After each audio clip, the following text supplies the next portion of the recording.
all these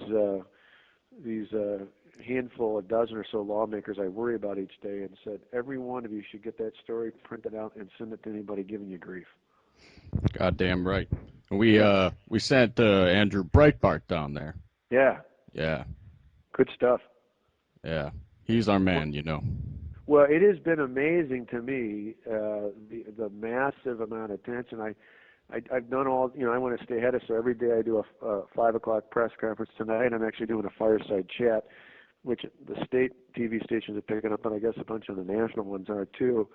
And in the last couple of days, when I do the TV shows, I've been going after Obama because he's stuck it, although he's backed off now, but he stuck his nose in here. And I said, they asked me what I thought about it. I said, last time I checked, this guy's got a much bigger budget deficit than we do. Maybe he should worry about that and not stick his nose in Wisconsin's business. But we've had all the national shows. We were on Hannity last night. I did Good Morning America and the Today Show, and all that sort of stuff was on Morning Joe this morning.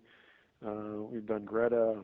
We're going to keep getting our message out. Mark Levine last night, and I got to tell you, the response from around the country has been phenomenal. I had Brian, the new governor over in Nevada, called me last night and said he was out in the Lincoln Day circuit the last 2 weekends, and he was kidding me. He's new as well as me. He said, Scott, don't come to Nevada because I'd be afraid you'd beat me running for governor. That's all they want to talk about is, what are you doing to help the governor in Wisconsin? The next question, I talk to Kasich every day. John's got to stand firm in Ohio. I think we can do the same thing with Rick Scott in Florida. I think Snyder, if he got a little more support, probably could do that in Michigan. I mean, you start going down the list, a lot of us, there's a lot of us new governors who got elected to do something big. You're the So this is first our moment. domino. Yep, this is our moment. Yeah. What else? We're Now, one. what else could we do for you down there? Well, the biggest thing going to be, and your guy on the ground's probably seeing this, is two things. One, our members originally got freaked out by all the bodies here, although I told them an interesting story. After I was first elected county executive in Milwaukee, of all places, the first budget I put through was pretty bold, aggressive. The union went nuts on me and got all sorts of grief, but a couple weeks later I'm at a Veterans Day parade, and I'm going down the line, and usually unless you're a veteran or we're marching with a veterans group, politicians all get polite applause, but nobody gets up. I come down the line, 40, 50 people in a row, hands up, thumbs up, cheering, screaming, yelling, way to go, hang in there, Walker. And then after about 40 or 50 people like that, there's a guy flipping me off. This goes on, 40, 50, right thing. The people who know it's right will cheer you. They'll applaud you. They'll run through a wall for you. And the people who don't like you, they're going to flip you off. But stop worrying about them, because the other day there were 70,000, probably 2/3 were against the bill, 1/3 were for. 70,000 people at the Capitol. All week there's been 15 to 30,000 a day. But I remind all our lawmakers that there's 5.5 million people in this state. And just because a bunch of guys who can jump off of work because of their union bills doesn't mean the rest of the people in your district aren't with them. So one thing for your question is the more groups that are encouraging people not just to show up, but to call lawmakers and tell them to hang firm with the governor, the better. Because the more they get that reassurance, the easier it is for them to vote yes. Right. The other Right. thing is more long term, and that is after this, in the coming days and weeks and months ahead, particularly in some of these more swing areas, a lot of these guys are going to need, they don't necessarily need ads for them, but they're going to need a message out reinforcing why this was a good thing to do for the economy and a good thing to do for the state. So to the extent that that message is out over and over again, that's obviously a good thing. Right. Right. We'll back you any way we can. But what we were thinking about the crowds was planting some troublemakers. The only problem with because we thought about that, the problem with, or my only gut reaction to that would be, right now, and the lawmakers I've talked to have just completely had it with them. The public is not really fond of this. The teachers union did some polling and focus groups, I think, and found out that the public turned on them the minute they closed school down for a couple of days. The guys we got left are largely from out of state, and I keep dismissing it in all my press comments, saying, they're mostly from out of state. My only fear would be is if there was a ruckus caused, is that would scare the public into thinking maybe the governor's got to settle to avoid all these problems.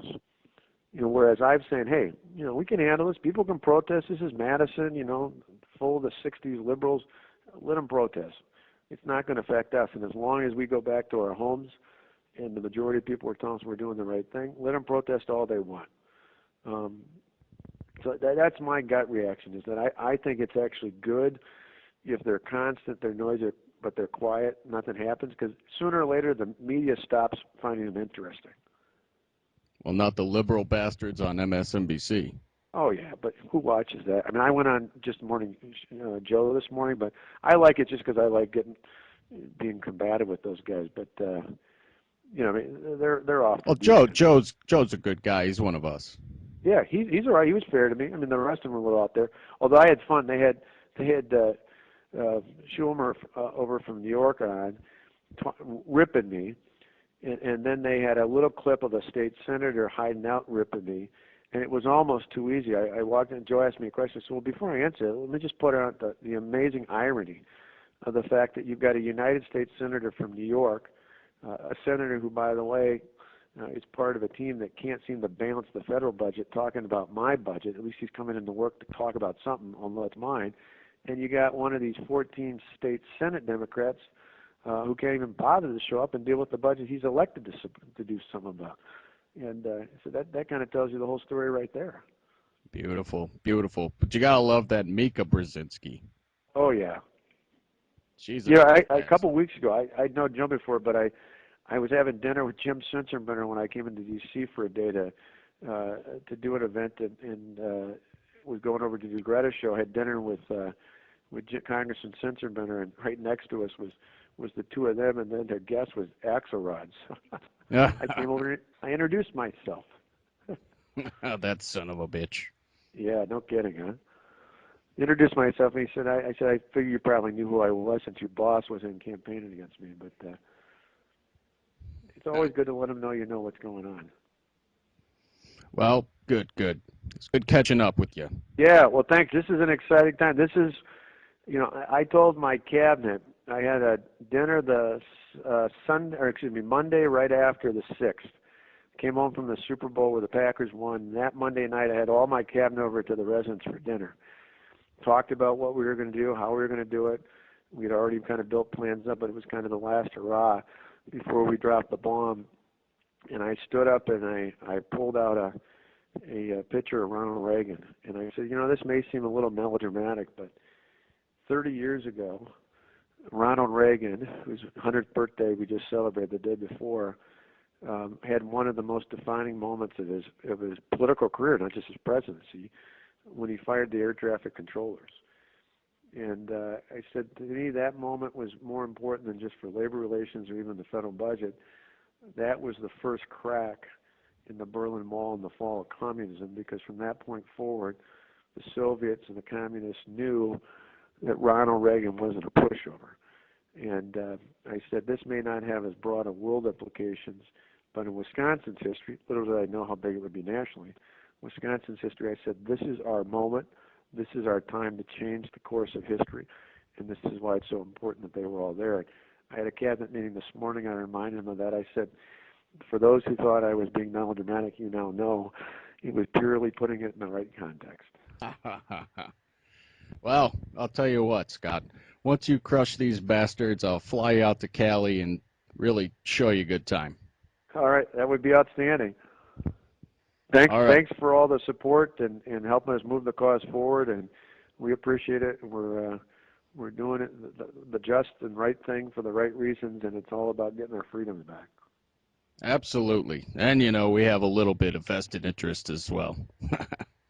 Well, that's just it. The bottom line is we're gonna get the world moving here because it's the right thing to do. All right, then. Thanks a million. Bye-bye. Bye now.